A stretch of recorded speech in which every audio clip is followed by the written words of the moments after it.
That was great, Skylar. That was a lot of fun. Kim's got a lot of energy. She brings a lot to the Absolutely. table. We went into franchising, mindset. Um, we talked a little bit about the health side of things as well. Yeah, there's a lot to that. I mean, obviously, just even thinking about it, I've known about franchises for a long time, but just the thought process of not looking at the franchise, industry first, or where you want to go from the business. Think about where you are as a person and what's your outcome, right? I think that was definitely a breath of fresh air and how she thought about it, and just the mindset Yeah. shift and how people are looking for ways to solve their problem, whether it be getting out of a corporate job or as an investment coming into this and saying, hey, I want to take my my stagnant nest egg, whether it be 401k or stocks or portfolio, and put it into Yes. something that will grow, right? Which is pretty fascinating. Yeah, I thought the aspect about incorporating like 401k into using that to buy a franchise is really cool. The mindset stuff was also a lot of fun with Kim talking about, what Yeah, kind of what it takes to be a good franchisee. even yeah, even the health aspect, appreciate. Obviously, I'm passionate about that as well. So hearing her story, and what gets her up in the morning, and I think that was just great to kind of hear about that. As we talked about, most people don't spend a lot of time on their health, and then later on in life, when they retire, they're Yeah, spending a lot of time or spending a lot of money yeah, taking spending all care the of their money health. they're making franchising, Right, they're right, exactly. So spending I on their appreciated health. her whole thought process. Yeah, it was great.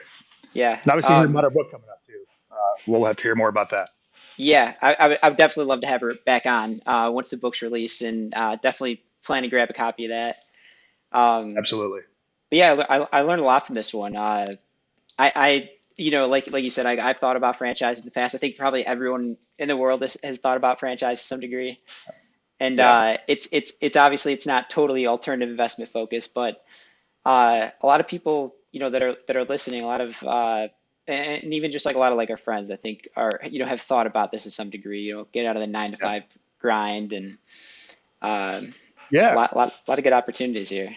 Yeah, and she'll bring it up, but we'll talk about it in the podcast episode here. But it doesn't have to be food related, and that's another one I think most people think about it as a Oh franchise. It's yeah, got to be some type of food, some type of sandwich shop or something like that. That's actually not the case at all. yeah. It's funny because I always that's like I think that's the first place my mindset goes when you, when Yeah, you think about franchising. of course. Yeah, But you making this is sandwiches on the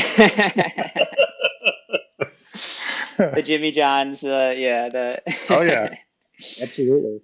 awesome. Well, this is great. No further ado. Let's jump into the episode with Kim.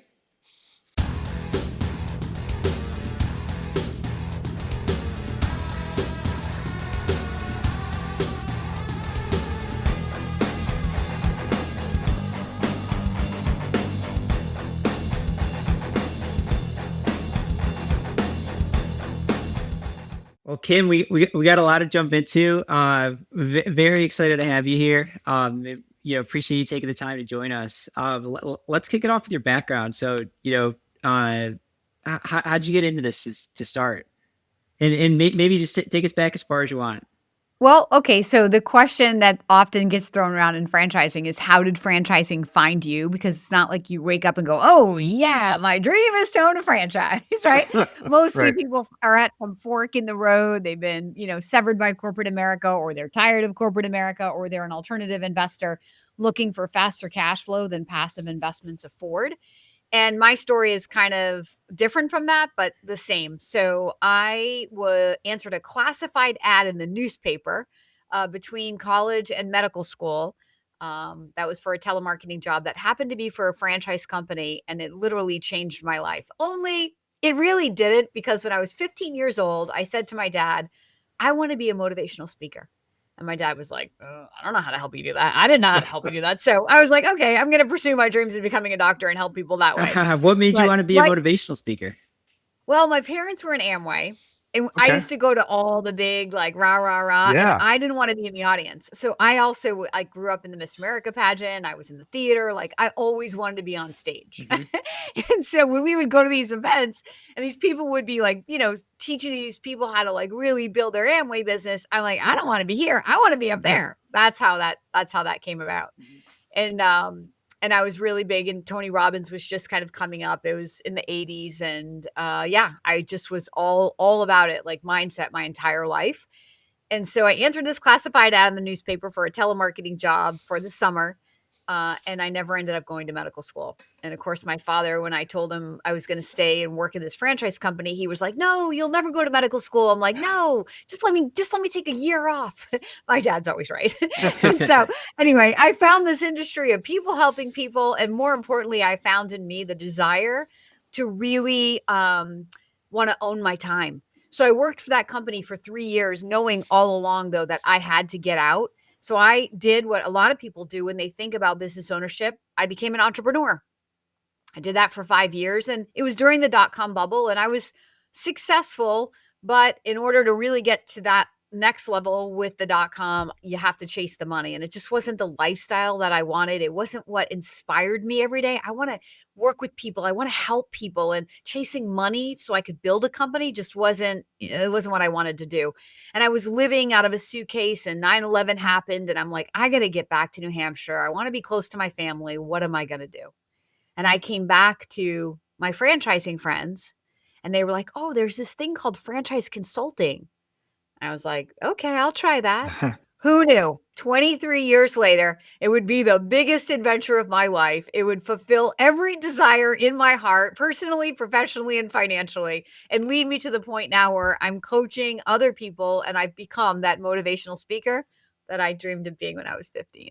Like, life has a way of working itself out. Yeah, that's really cool. I know we'll get into more of the actual elements of franchise structure and kind of what makes sense there. Just at a high level, though, I think you mentioned you'd helped nearly 1,000 business owners or people become franchise owners. What's the most surprising success story that you've witnessed firsthand, or what are most fulfilling? That's a great question. I know right off the top of my head. So when I was a young consultant, this was probably, I don't know, 10, 12 years ago. I was introduced to a man, and I thought to myself, I do not want to help this guy buy a franchise. Like, you just meet people, and there's certain attributes that most business owners would have. He had like none of them. Mm-hmm. Now, back then we did not have Zoom, so I couldn't physically see him. But Right. here's the thing. He lived about 20 minutes from me, but he was so shy. He didn't want to meet face to face. So over the phone, he's like lifeless, he's like depressed, and he had been severed from his job. And I was like, oh my God, I don't know. So I don't want this on my conscience.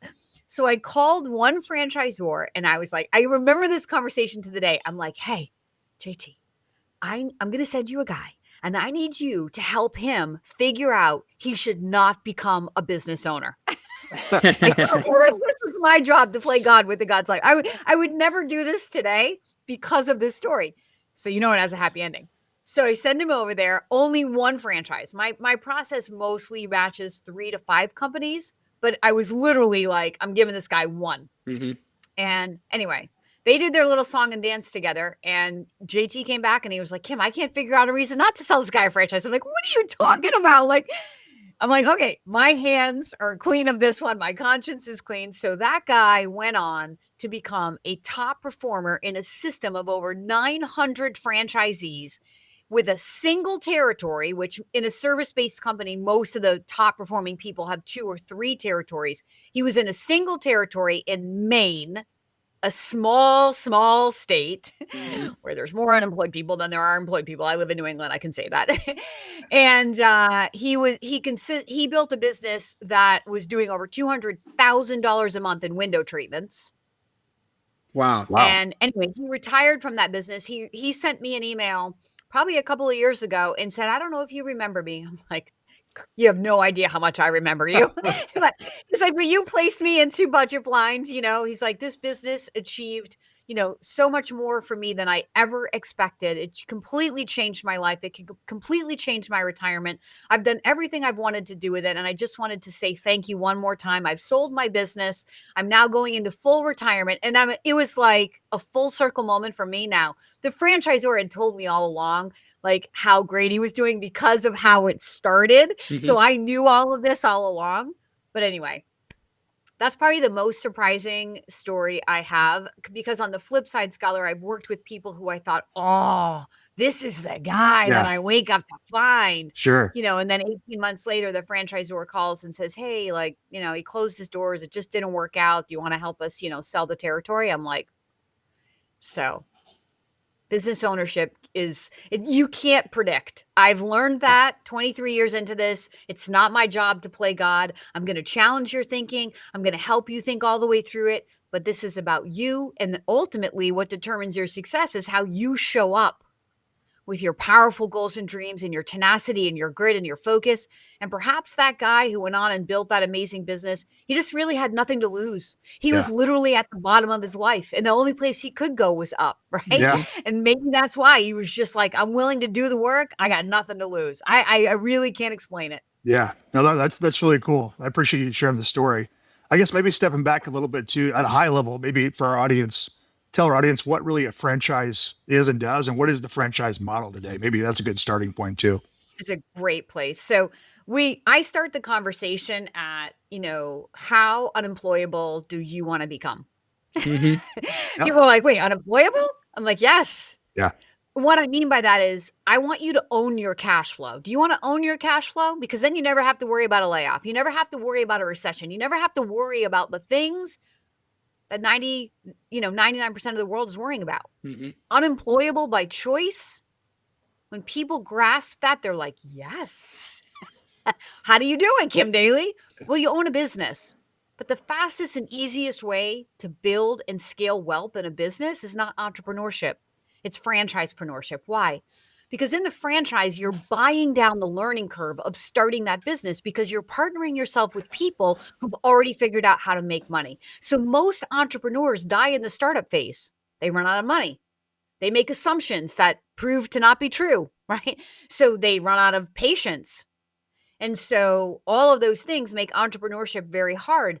But in franchisepreneurship, where you're not figuring out anything, you're going to pay a one-time fee called a franchise fee, and you're going to get that proven business plan, and you're going to get initial training. So you don't need an MBA. You don't need $1 million. You don't need any prior business ownership experience. You need to be able to follow the system. And the system was designed for scale.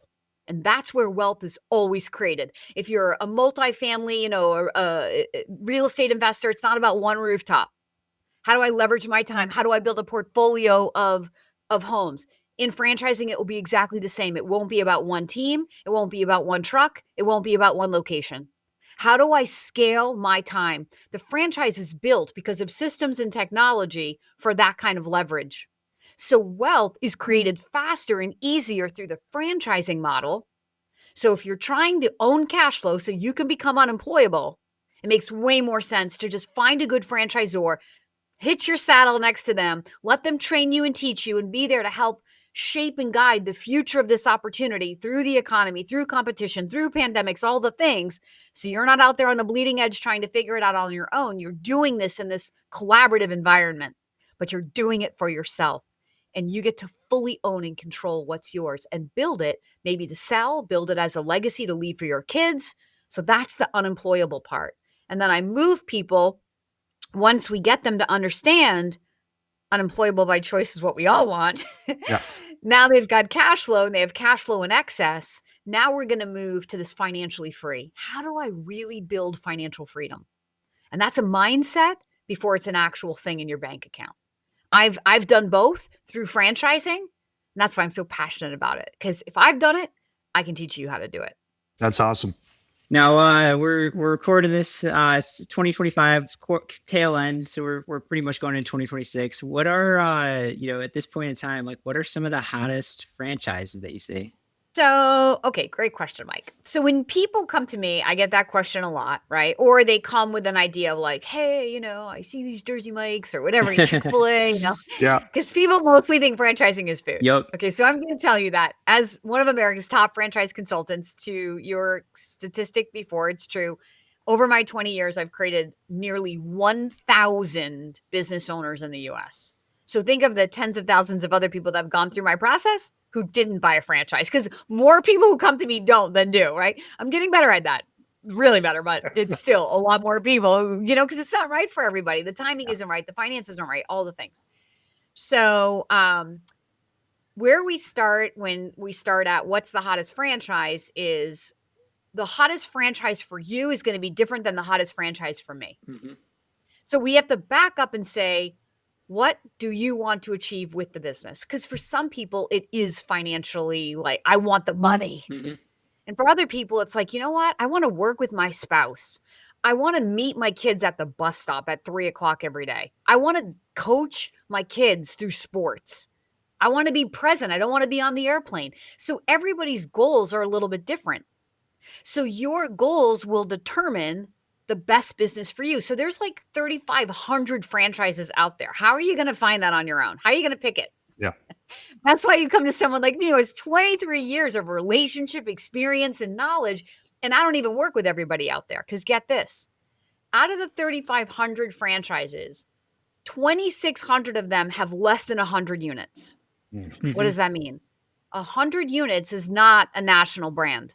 When we as consumers start seeing what is this? I'm seeing it everywhere. That's when the franchise for most franchises is around 500 locations. Mm-hmm. So if more than half of the 3,500 don't even have 100 units, and you want to be a part of a brand, you want brand name recognition, are those companies worth your time? Maybe, but maybe not. So what I'm saying is not all franchisors are created equal. They're certainly not all worth your hard-earned life savings. Mm-hmm. So to mitigate those risks, work with someone like Kim Daly, because I have 23 years of knowledge and relationship and experience. So I play in the top 3% of all the franchisors. Mm-hmm. Yeah. And you're not limited, you're maximized with higher caliber franchisors that have experience in building and training and supporting franchisees that have money, because it costs a lot of money to build a franchise brand. Yeah. Right? Yeah. That can help actually be there to support you. So the hottest franchise for you, Mike, depends on your personal, professional, and financial goals, the time frame that you have in your mind to achieve those. Is it 5 to 7 years? Is it 10 to 15 years? Are you building it to sell for a big exit? Are you building it to pass on to your kids as a legacy? Are you building it to retire into it? All of those outcomes create different ideas in my mind. Yeah. So it's not really a question about what's trending in the economy, because it could be a hot business, but that doesn't match your goals or your skills or your financial capability. Right. So it's not the hottest one for you. Yeah. So- This is a personalized service. Yeah. It comes down to curating a list of options based on what's going to be hot for you. Yeah. Makes I sense. appreciate that. Yeah. That's helpful. I guess I appreciate just the elements of mindset too, but because even myself, I've looked at franchises in the past.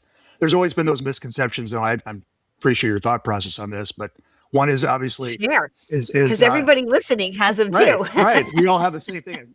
Think about what lens you come from, what angle you come from, whether it be you're looking to replace your income from a corporate job, or maybe you're, late in your career, you've gathered wealth, and this is an additional opportunity from an investment standpoint. That's a different mindset as well, right? But obviously, there's essential those misconceptions like, hey, I don't want to buy myself another job. I don't want to create myself another job in the marketplace. What does that look like? You mentioned some interesting things there. Like, hey, it's not about job; it's about time freedom, building a business, but not where you're having to actually run the business yourself. So I'd love to hear your thoughts on that. Yep. So I think when you come to business ownership, nobody can tell you if you are buying yourself a job except for you, because the learning curve to becoming a business owner varies for all of us based on what you did in your past jobs, how much experience you have or don't have. And it doesn't really matter. It just means that when you sign up, you have to be very self-aware. Yeah. Right? So there are definitions, there are franchisors that want a full-time executive owner. Does that mean you're buying yourself a job? No. It means you are the CEO, you're the business owner, but it means you're going to be in it full-time. Mm-hmm. Doesn't mean you're like, if your business is painting homes, you're painting.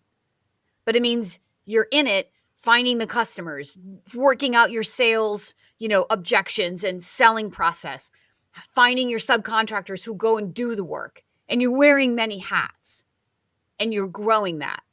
Then there are franchises that want owner operator. And this is a great space. Like if you're 60 years old and you've been let go from your corporate job and you're like, I am not going back. Like I meet so many people, but they're like, but I'm only 60. Like I'm not going to go play golf every day. Yeah. Like I want something meaningful to get up and do, but I don't want to really create a bunch of jobs. Like I've managed all the people. Well, there's coaching, consulting, there's all kinds of things in the B2B space where you can be the solopreneur. So again, it Mhm. comes back to what are your goals? Who do you see yourself being? Because you could definitely buy yourself a job, create an amazing, like I've done. I've built a multi-million-dollar business for myself, but I bought a job when I was 29 years old coming in as a franchise consultant. So it depends on the goal, right? That's the solopreneur. Then there's the executive full-time owner. And then there's the, what we'll call a semi-active investor owner. And that's where you keep your full-time job and you have a full-time general manager who's in your business every day while you're on it. So semi-active may mean 20 to 30 hours a week around your full-time job. So that's a lot. People just think, oh, I'm going to start a business and I'm not going to have to work. Yeah. We all wish that were That's the right. case, right? That's right. Like the business needs you. You're the visionary. You're the creator of the culture. So yes, you're buying systems and tools from the franchisor, but now you've got to create order out of those in your market and with your team. How fast can you do that and not have to be there? No one can tell you but you. Yeah. So I always say, like on my YouTube channel, like this is what I've learned from 23 years in franchising. The franchise industry is nothing but a huge playground for adults to learn who they really are.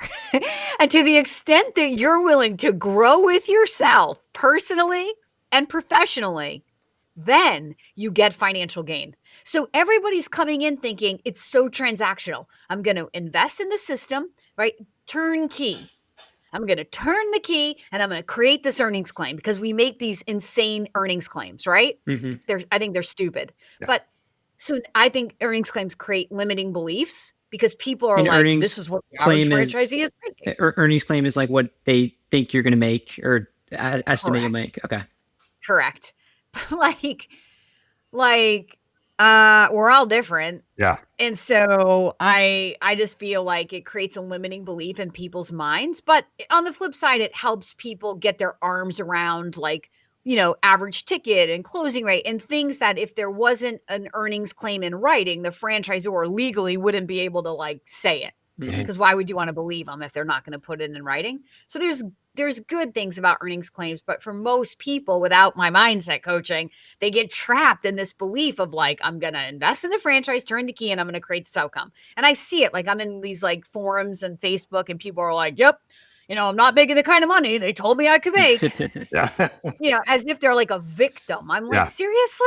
This is ownership. Yeah. Right. You got to own it. And so that's the mindset piece that I'm bringing to the franchise industry, literally creating a movement. Like, so shaking these people up like, hey, Mhm. you got to grow personally and professionally and work with these tools and systems to optimize them for you and your team and your market. And then when you do that, then you're going to get this financial outcome. And that was my story. And I don't preach to anybody like I'm like some high and mighty person. Listen, I spent 8 years spinning around in the average pack of franchise, Mm-mm. my company, my Mhm. franchise. I had a pretty good living, but like, how like you get into a business, you create a result, and then we just go on automatic pilot and we seem to create the same level of revenue. So we have this, I set a goal, but then you go out and you effort the same way and you create the same result. Well, in my 9th year, I dared to dream like way bigger. 250, I decided to dream for $1 million. Mhm. Anywhere based in my reality or anybody around me making $1 million? Nope. But I decided to go for it. Mhm. And when I thought from $1 million, I said to myself, oh, wait, if I want to make $1 million, I need to help more people buy a franchise. If I need to help more people, I need to know more people. It's not rocket science. But this was my 9th year, and I had this higher awareness when I thought from a bigger goal and dared to believe that it could be possible. And so when I realized, hey, I'm not a consultant, I'm a prospector for people who want to explore franchising. The simplest shift shifted everything in my business. But most importantly, it shifted my attitude. Because instead of feeling like I had to control people through this process, which there's no fun, Yeah. Yeah. I came to work every day to control a prospecting funnel, which became really fun for me when I got good at it. Yeah. And so now I could come to work consistently happy and motivated and inspired, most importantly, feeling in control. And I followed through on that for 1 year. And sure enough, I went to $1 million in my 9th year. And I never went back to average performing, because once I became the owner who understood how energy moved through my business, it wasn't I was efforting harder. I was thinking differently and therefore showing up differently. And I created a different result. Yeah. So Let's then we'll my bounce around a little bit here, but let's get into this mindset. What was the big thing that clicked for you that's a 4x, your prior goal? How'd you accomplish that? What were some of the big mindset changes that you made there? Okay, awesome. So it's kind of the story of how I became the daily coach. So the biggest thing is I made the big thing small. Mm-hmm. So I looked at $1 million, right? And that seems like a really challenging goal when for 8 years you've had a very different reality. Reality would say this is impossible. But I said, okay, how do I make that small? And so I just decided arbitrarily, I'm going to find one new person per day who wants to just talk to me about franchising. Mm-hmm. So when I set this daily goal, then I could show up every day. I didn't need the whole world. Yeah. I just needed one person today who might have lost their job or been referred by somebody to me. And so I became present and focused on a goal for today. Goal accomplished, And so the next day I'd come to work. Again, I wasn't overwhelmed by, oh my gosh, I want to make $1 million. I just want to find one person today. Yeah. Yeah. Yeah. And you start stacking the days, and that creates momentum. But most importantly, it created momentum in my attitude. So our attitude, our mindset is what's driving the success. Life isn't happening to us. It's happening through us, right? From us. By the frequency that we're giving off to the world and the law of attraction, it brings it back. So when I was over here trying to be a consultant, I had inconsistent leads, right? Yeah. When I had leads, I was happy. When I didn't, I was unhappy. And so my results were inconsistent, right? Some months I made a lot of money. A lot of months I made no money. That's frustrating. And it felt out of control. When I came here, I wasn't focused on money because I wasn't focused on being a consultant. I was focused on finding people who wanted to talk to me. Mm-hmm. And so that was fun. Yeah. So I started coming to work to play this little daily game that I really couldn't lose, because if I got a lead or I didn't get a lead, I was still more ahead and more in control of when I wasn't playing that game over here. Yeah. Right? So it was really, when you look back, in the moment, I was just doing it. I wasn't questioning it because I didn't know where it was going to go. But by the 9th month of that first year, I stopped counting the money. Why? Well, I got superstitious. I was making more money than I had ever made. So I was like, oh my God, this might actually happen, right? So I was like, oh my God, I don't want to mess it up. But more important than that is we think business ownership is about money. And of course it is. Money, we need money to move in this world. But what we really want as owners is control. We want freedom. Freedom comes from control. And I had freedom for the first time. Why? Because I felt in control every day of the one thing I came to do and focus on, which was prospect. So in the middle of prospecting every day, I created a big hot mess in my business. My pipeline went from like 12 or 15 people to like 40, 50, 60 people exploring a franchise. I had no skill for managing, but I said to myself, let that work itself out. Like if you look at that first year, my closing ratios were like 1 out of 8. Mm-hmm. It was a big, fat, sloppy mess. But this is what I tell my business owners. You don't have to be perfect.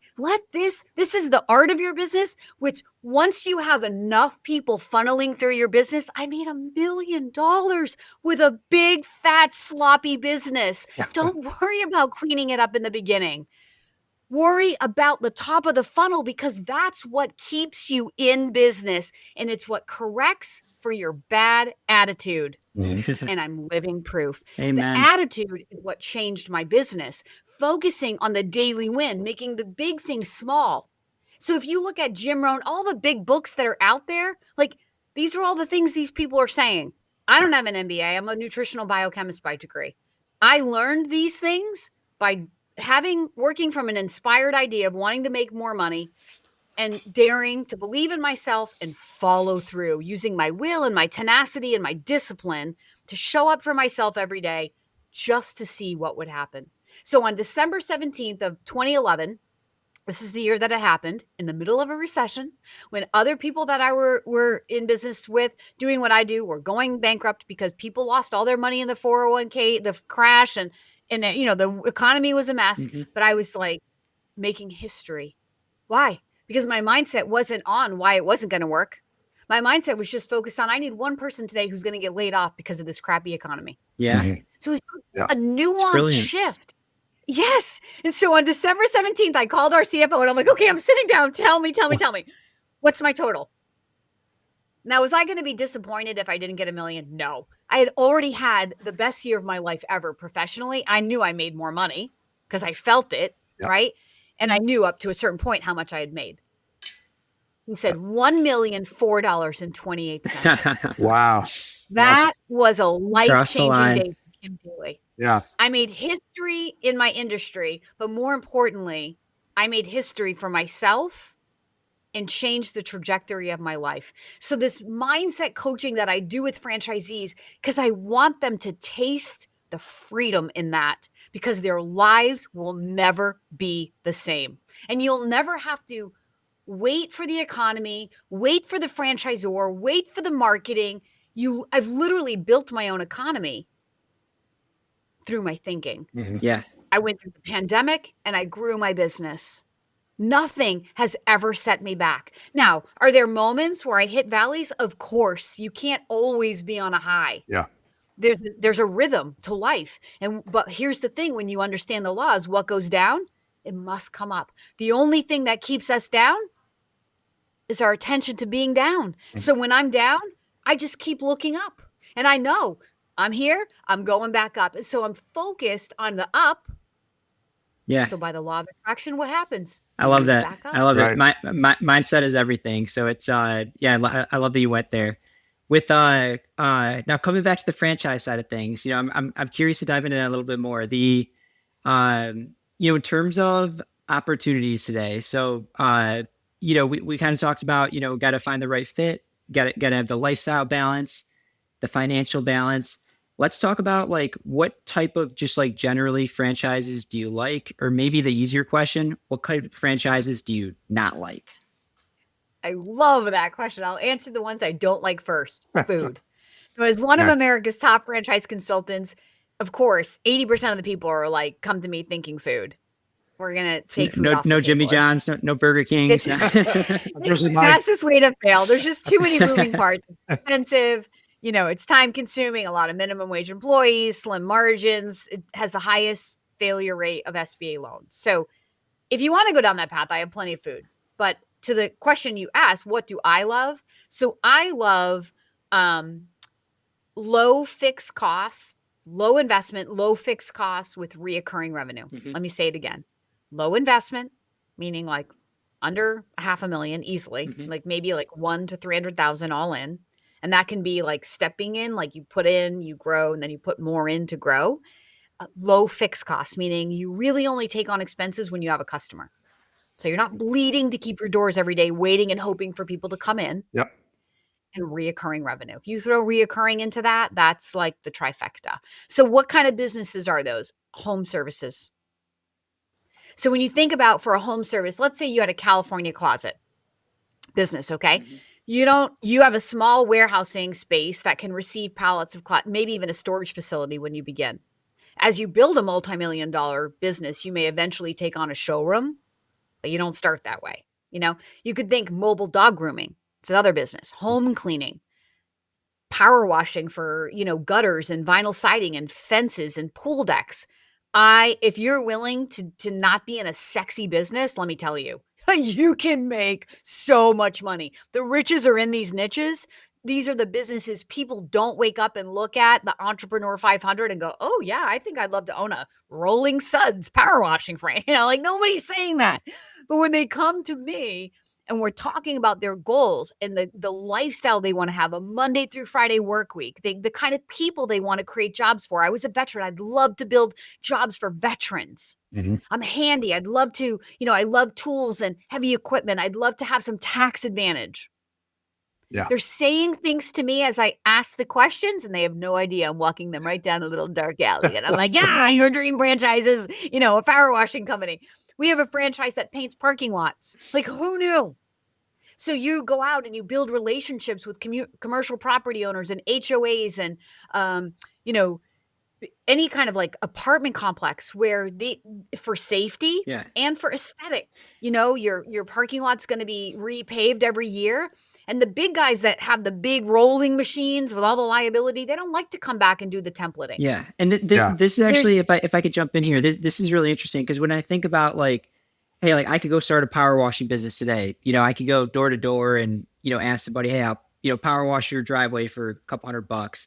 Kind of why would somebody franchise that? Is there like the perfect question, name Mike. brand like, or the palm of my hand you are right now.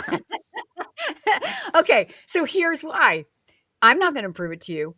The franchisor is going to prove it to you. But here would be the answer. Let's just pick the power washing example. So yes, you could go to Home Depot, put a magnetic sign on your pickup truck and be like, I'm in the power washing business. But when you go to the franchisor and they have the sophisticated equipment that can clean in like half the time, it reclaims the water because it's illegal on a commercial job to drop the water and the suds into the gutter. You have to reclaim the water. So that would limit you only to residential customer, which are small jobs. When you get out there and you validate with these owners in this power washing company, the specific one I'm talking about right now, right before the Super Bowl, their franchisees in New Orleans were cleaning the roof of the Superdome. Do you want a $200,000 job, or do you want to go, power wash Kim Daly's fence every year for, whatever, $1,000? So the reason is revealed through the process by talking to the franchisor and understanding who their average client is, what kind of average ticket they're going for, the kind of equipment that they have, the warranty on that equipment, like the 24-hour call service when the equipment breaks down, like that the parking lot franchise.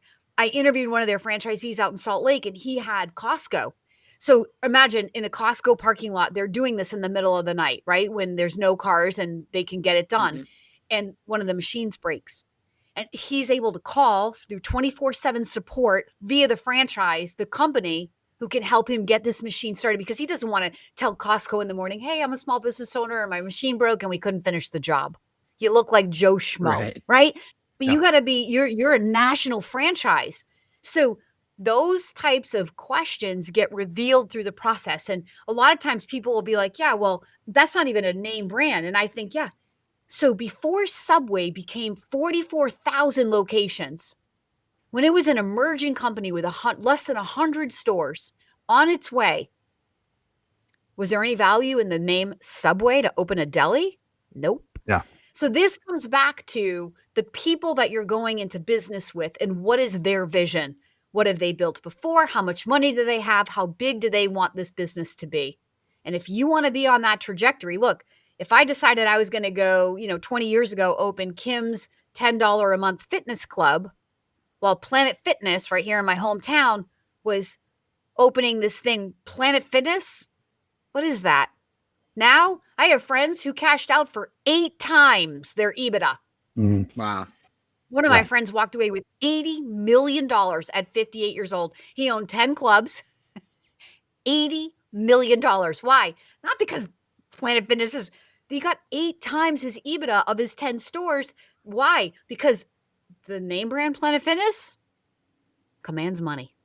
That's branding. That's brand equity. That's what you want to be a part of. So that's a beautiful question. A lot of people have it. It's not just about buying down the learning curve in the beginning, right? Because the startup statistics in franchising are significantly higher than the startups in entrepreneurship. Yeah. So there's that.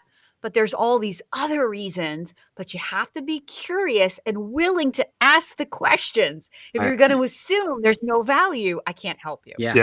Yeah, that's really interesting. You said a lot of different nuances there. I think we should cover a couple of them, but just even the obviously traditional small businesses, the failure rate is what, 50% or more in the first 5 years Higher. or higher now? 90% before their 5th Wow. anniversary, So you have that, according to the Small Business Association. right? So you have that statistic, and you're basically, why buy a franchise? You're you're buying and acquiring a proven business model with branding, recognition, and kind of just the market has actually validated this model. Now there's obviously certain franchises that are better than others. I'm curious, from your point of view, during economic uncertainty, which ones do you see that are more viable than others, given, you obviously talked about, the past economic crisis that we've had in the United States and globally. What are your thoughts on some of those franchises that have weathered the tide? Okay, so here's what I would say. It comes back to the individual investor Yeah. and their thoughts Yeah. on the economy. Because Right. going back to what I said about my thoughts Right. and how I've created my own economy. Yep. Ultimately, what you believe deep inside of you, you will make true in your business. Right. There are Massage Envy franchisees. Massage Envy launched during 2008 Yep. when the economy made no sense for people spending discretionary money on a massage. Mhm. Don't tell Massage Envy franchisees that. That's Right. when they had their largest growth in franchise locations. And they were spinning it saying, well, it's a way for the average person to de-stress. So it comes back to you as the investor, and we have conversations about your risk tolerance. Yeah. And very often what happens is the person who's reaching out to me is the more adventurous one if they're married. Yeah. And it's the spouse that I'm not talking to that's the more conservative one Sure. that I really need on the phone. So that's why I ask you, please bring your spouse. Do this with your spouse, not to your spouse, Mhm. so that your more risk averse or conservative spouse has ample time to ask his or her own questions and to sleep on it, because risk averse people can invest in a franchise, but they Yeah. need more time and they need more data. And so if you're the risk averse one, don't dismiss yourself, because there are industries that are very sustainable. Like if you're painting parking lots, and good and bad, the parking lot has to be painted. It's a law, right? Yeah. Like handicap spots change, like Right. different things change by code in your town or city, and you got to do it. Yeah. And so if you're in education, if you're in healthcare, if you're taking care of elderly people, your business is senior care, right? Like Yeah. I can't stop from aging. I wish I could, but I can't, right? Yeah. So like people need care. But even in fitness, where you may think there's an investor who will invest in a down economy in fitness because there's a belief that in good times and bad, people still work out. Mhm. Now it comes back to the person's belief, because that's what you will ultimately make true. I can show you examples probably even in the beauty industry, like Revlon. The company Revlon started in World War II. Mhm. The lipstick industry Mhm. exploded. Why? Because a lipstick is a simple way for a woman to just magically feel better about her day, right? And that happened in World War II, and it's never stopped. I tell guys, you want to get into the most recession-resistant business, get into the beauty industry. Yeah. And they were like, Yeah. Warren, don't start spending money on their Right. skin, their hair, their nails. Like we want to look good and feel good for our men in our lives, Yeah. and for ourselves. Yeah. So, Absolutely. and the last thing I'll say is, what it comes down to, and this is where I guide in consultation people to think about, what customers do you want to serve? So we start thinking about the market they live in. So when you look at middle to upper class American, there's really never a recession. Mhm. If I'm a single mom, I run 2 companies, I have 2 dogs, I own a home, I have a pool. So I'm not a bougie person, but I have like every service. I do not want to spend my weekends cleaning my house. Yeah. I don't have time to mow my lawn. I don't clean my pool, not because I'm a snob and I can't, because my time is more valuable and more impactful in my companies and then running out the door to go watch my kids play sport. Mhm. Yeah. So during the week, I have every service guy here, every franchise, the mosquito spraying people, the lawn fertilizing people, Yeah. I even have someone walk my dog. Again, not because I'm bougie, because my time is better spent other places at Yeah. this point in my life. If the economy slows down, my business is not slowing down. So I'm not stopping, and I'm not abnormal. Yeah. Yeah. So that's where it comes back to, like, depending on where you live, if you're in a more, minimum waged economy, Mhm. then we need to be more thoughtful about recession. Yeah. And if you have that more risk averse personality, more conservative, then I'm going to lean you to more, these are just like laundry, like education, Yeah. like healthcare, right? But if you live in a place like a Plano, Texas, right, in Atlanta, Georgia, and there's, a Denver, Colorado, you have money. Those Right. people always have money, Yeah. and Right. they define it as part of their lifestyle. They're not stopping because the news is chattering about interest rates. Yeah, for This is sure. great. This is, yeah. Well, I want to dive into one more thing on franchises and then talk to you a little bit more about mindset stuff. Yeah. I guess my last big thing on franchise is let's talk about the funding aspect. So like you Sure. mentioned, a lot of these businesses are $100,000-$300,000. Maybe somebody comes to you and they don't have, $500,000 in cash. Kind of how do they go about funding? Can you get like loans for these businesses? Yes. I'm not the funding expert. I definitely know enough to be dangerous, but I will tell you that in my process, once we get talking to franchisors, I'm going to lead you to companies that all they do is help you get the money to invest in your franchise. There's 2 national companies, and that's all they do. They specialize in franchise lending. So the common ways, Mike, to answer the question are, number one, a 401k rollover. So this is a way for you to use your 401k. I know Susie Orman would tell you, Kim Daly, don't touch your 401k. Over here in franchising, almost everybody I work with ends up touching their 401k. Yeah. Why? Because that money is sitting there. It's for most people, the biggest pool of money they have. And they're making, what are they making on it? And they have no control over it. We're talking about becoming unemployable by owning cash flow. You got to believe in yourself and your own ability once you find a franchise. So if you're making 6, 8, maybe 10% if it's doing well, but you have no control and that's going to go up and down, and you take 150,000 out of your 401k without creating a tax penalty, Yeah. because there's a way to do it with starting a business. Yeah. That's free cash. There's no interest rate on that. There's no bank. Where's my money? It's your money, and you can have it within 30 days. You don't have to ask approval for it like you do for an SBA loan and hope you're going to get approved. So you get the money, and now you're going to build a business again that maybe you're going to get 20% from the business, right?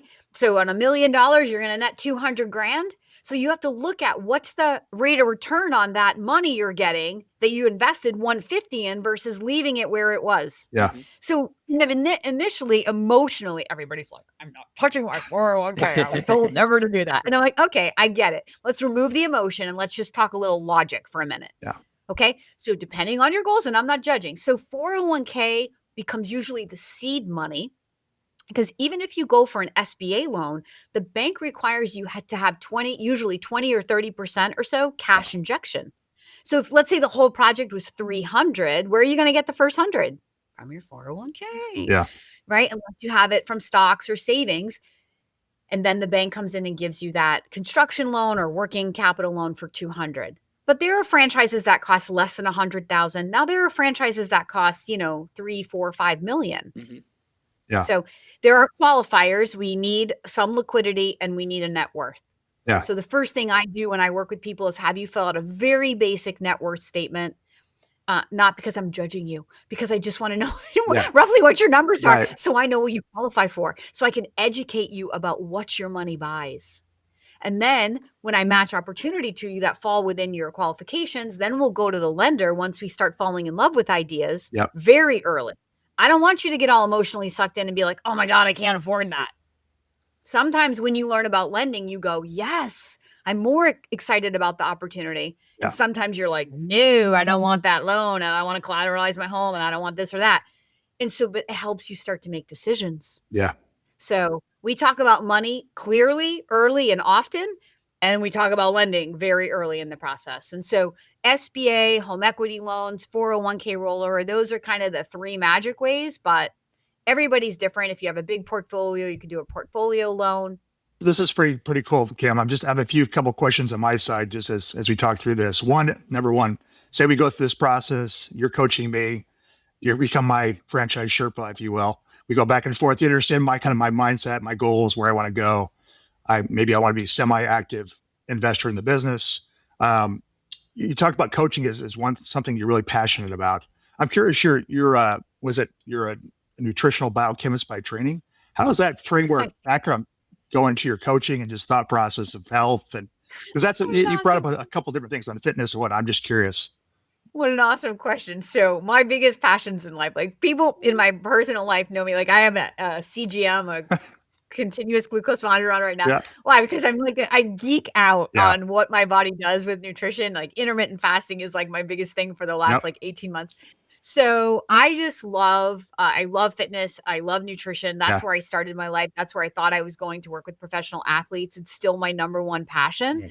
And really like, it doesn't tie in other than that. If you want to perform at your best as a business owner, Right.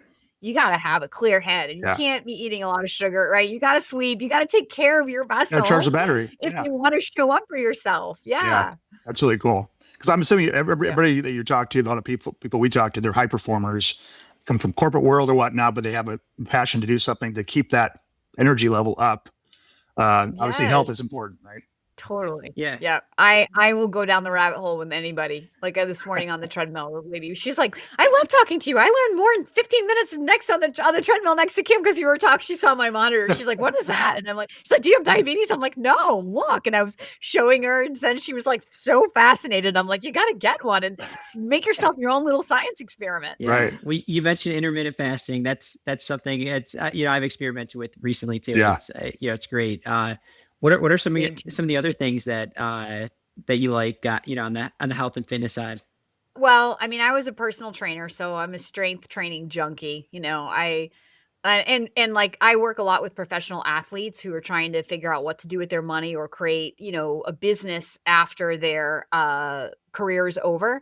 And I love working with athletes because I consider myself an athlete. I mean, I was when I was younger, a swimmer, but because the mindset of putting work into the gym, like the gym, what you learn in the gym is so parallels what you do as a business owner, like the delayed gratification, right? Of you got to go and do the work. And sometimes it's so boring. You're like another leg workout, right? But it's the repetition, it's the consistency that then creates the result. Going back to what I said to you about like, what was the thing, Kim? What was the nuance? It was the consistency in how I showed up every day that drove me to that $1 million outcome. So, creating a goal and then pushing yourself to the limit, right? Like you learn that in the gym. You're like, it can't just always be easy because I'm not going to grow. But like in business ownership, when it's challenging, people are like, it's something wrong. I'm like, hello, that's just like business ownership. If it's not challenging, you're not growing. Right. It's how you think about the challenge. If you're overwhelmed because it's hard, you got to shift your mindset and enjoy the hard because it means you're growing. And when you figure it out, baby, the ease is coming, right? Like again, it goes up and it goes down. And so many parallels to being in the gym.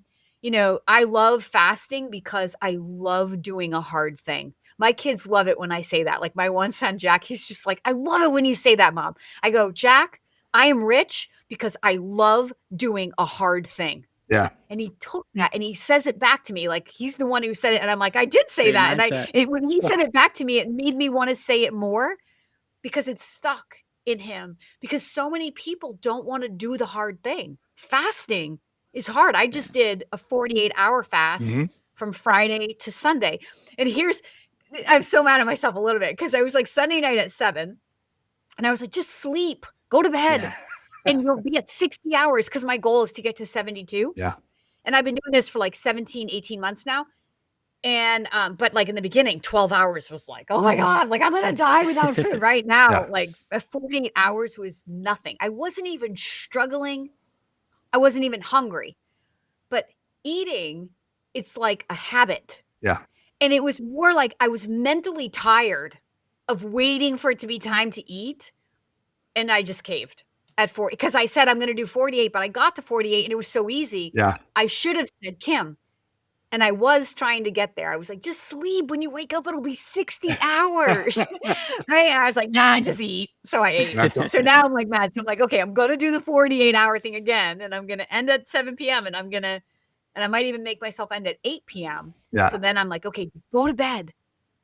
Yeah, it's that discipline, right? It's kind of funny. I have the same. I'm a bit of a biohacker. Mike knows this. I do a lot of cold plunge, all other different things, different modalities, but just the ongoing process of trying to. And another element we deal with like quite a bit. I'm sure you do is a lot of business owners or people that have created substantial wealth. A lot of times they're spending a lot of that wealth on healthcare costs when they retire because they haven't they've delayed taking care of their body to a certain point because they've spent all the effort dealing with their business or whatever they've been doing, and then they're spending a lot of money on their own health costs and all that, unfortunately. So having that discipline early on as you go through the process allows you to weather the tide, keep your immune system up, all these things when you have to, like your point, recharge the battery. You're constantly having to do that.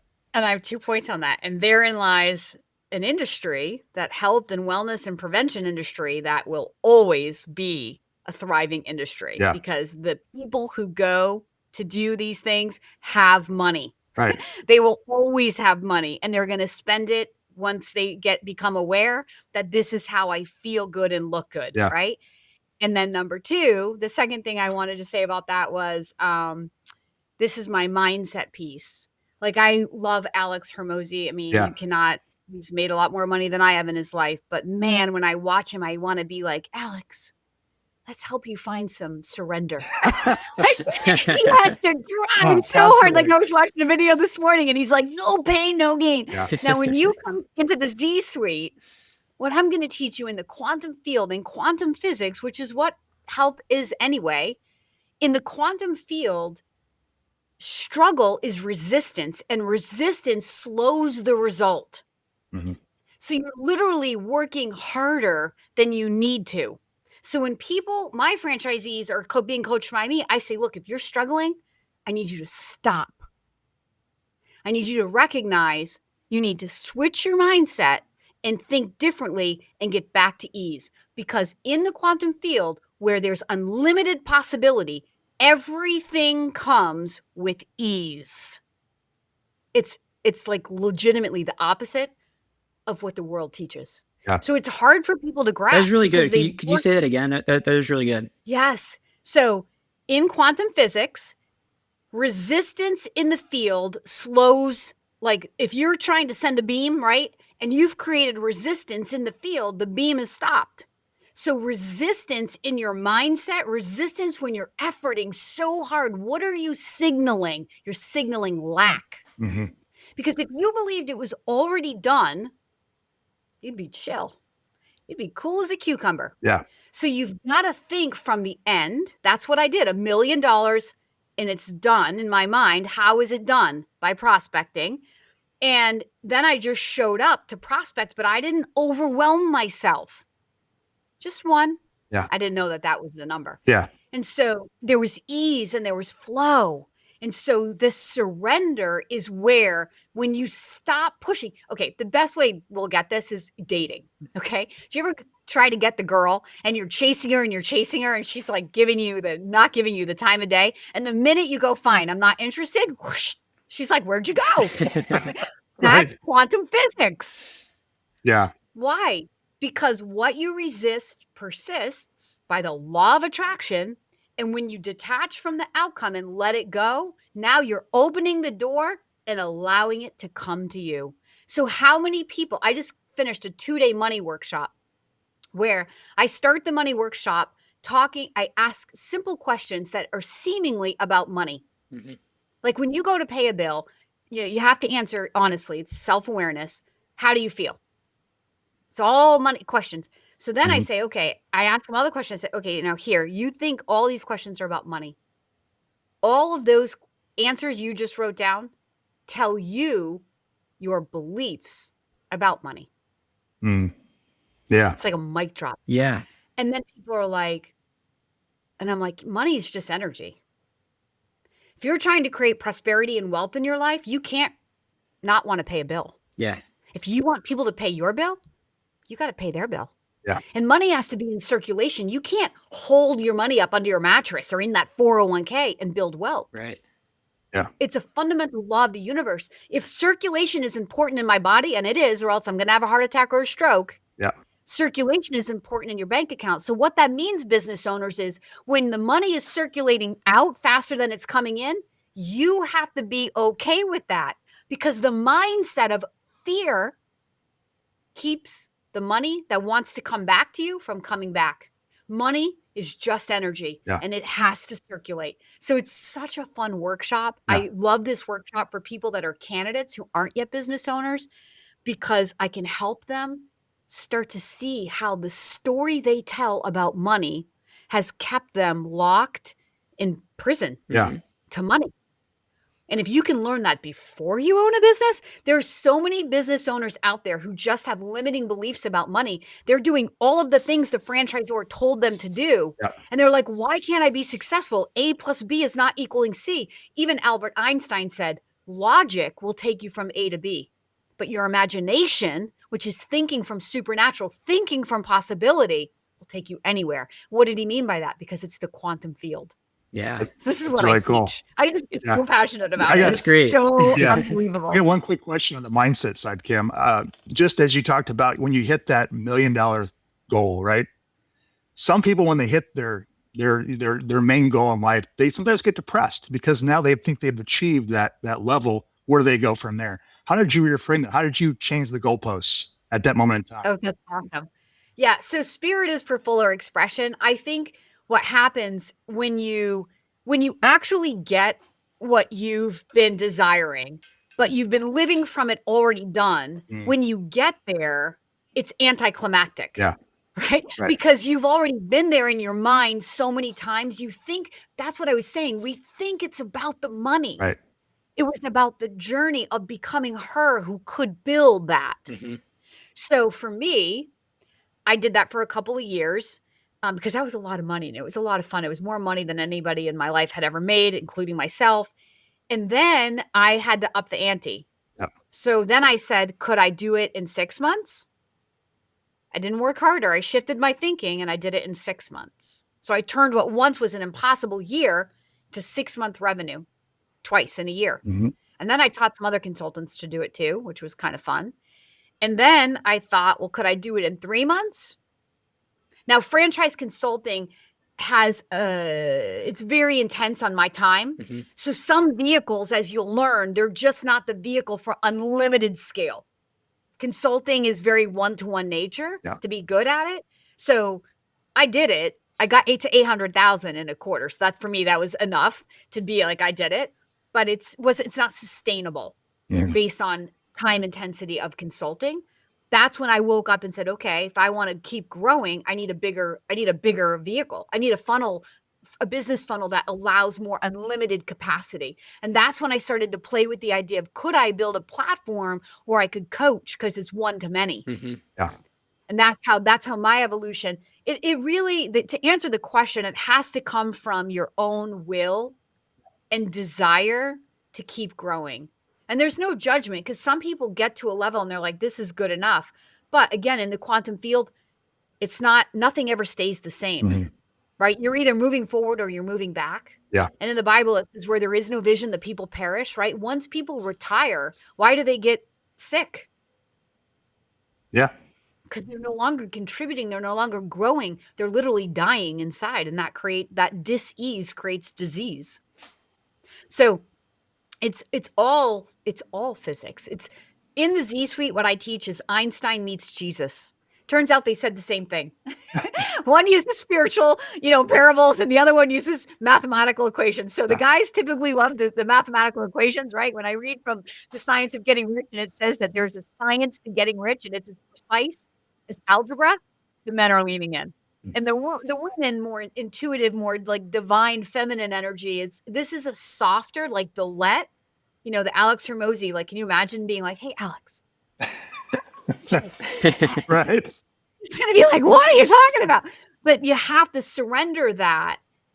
Imagine what he could create. Like if somebody could teach him what I know and add it to what he knows, oh my God, imagine what he could build. Because look what he's already built, the hardest freaking way possible. Effort. Here's the thing.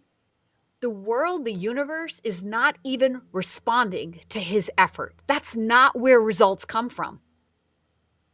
Where our results come from is our beliefs. Yeah.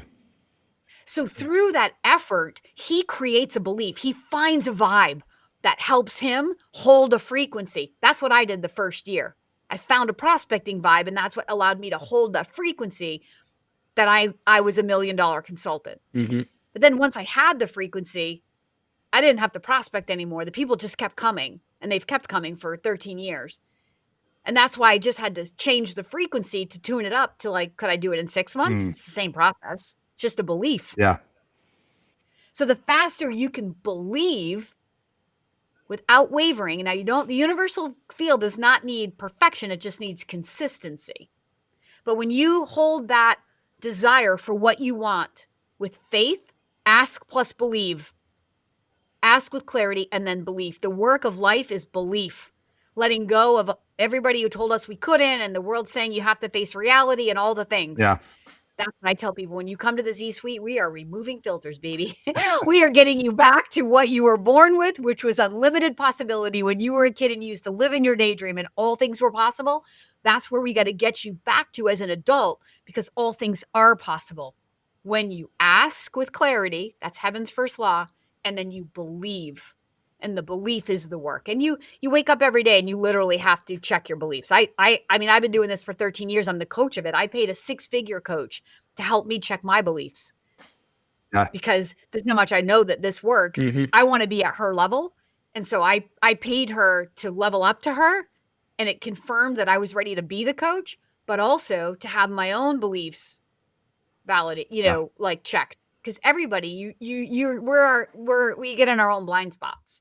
And she now knows me and she can be like, does that belief serve you? And I'll be like, what belief? Just by the question I ask, I'll be like, oh. So does it believe you? Does it serve you to believe that in an earnings claim? This is great, Kim. This is great. I want to end on I mean, it's already been positive, but I want to end on a positive note. What are you most excited about right now? Whether, work, personal, travel? So I signed an agreement with a publishing company for 2026. My first book's coming out. Oh, congrats. And it's called, yes, I'm super excited. Yeah. Soul Spark Publishing is my publisher. It's called Unemployable and Financially Free. Amazing. That's what I'm most. So the whole top of my funnel for coaching and consulting. So you come, like I mentioned in the beginning, you come in, you want to be unemployable. What does that mean? Build cash flow you own and control. And then you stay for that mindset piece that helps you build that prosperous mindset. That's the financially free part. So everything in my business is shifting to unemployable and financially free. Because to the first question you asked me, how did I get into franchising? People are not waking up going, I want to own a franchise. But they are waking up thinking, I don't want to work for somebody and I want to be financially free. Yeah. So I'm shifting the whole thing with the book. It'll become my signature course. I bought the URL, Unemployable and Financially Free. And I just think this is like. How's the writing process been? Are you still writing it? We start October 22nd. Oh, okay. Literally just signed the agreement like 2 weeks ago. Amazing. We both were too busy. So, yep, I'm excited. I'm going to write the book myself. She offered me a ghostwriter. And I said, I write all of my own content, all for my, everything. I want my voice. This is my passion. I know I can do this because I feel the calling on my life so strongly. So I at least want to start out that way. And then it'll be edited by professional people. Amazing. But it should be out by the goal would be to have the book done by the summer of 2026. It's awesome. Fantastic. Genuinely Congrats. excited to read it. Thank you. This has been so much fun. Really appreciate you joining us. Where could people go to connect with you? You got a couple different places, but where can we send people to connect with you and learn more about your companies? The number one place is thedailycoach.com, DALY. That's the hub where all of it happens. You can find out about the franchise consulting, which is totally free, by the way. We didn't talk about that. You don't pay me for consulting. I'm paid by franchisors to offer this awesome service. But also the mindset piece. If you own a business or you're struggling in your real estate portfolio and you know it's your mindset, please come. You don't have to own a franchise to enjoy what I'm teaching. I called it the Zee Suite because my influence is in franchising, but this is just leveling up your mindset, and it's something all of us humans need every single day. Let's be real. Oh yeah. If we want to thrive and live our best lives, we have to become very self-aware of what we're talking about and thinking about every day. Because what we talk about and think about is what we bring about. Absolutely. Well, Kim, this has been fantastic. We appreciate your time and sharing your story, and we'll make sure to include all your contact info in the show notes as well.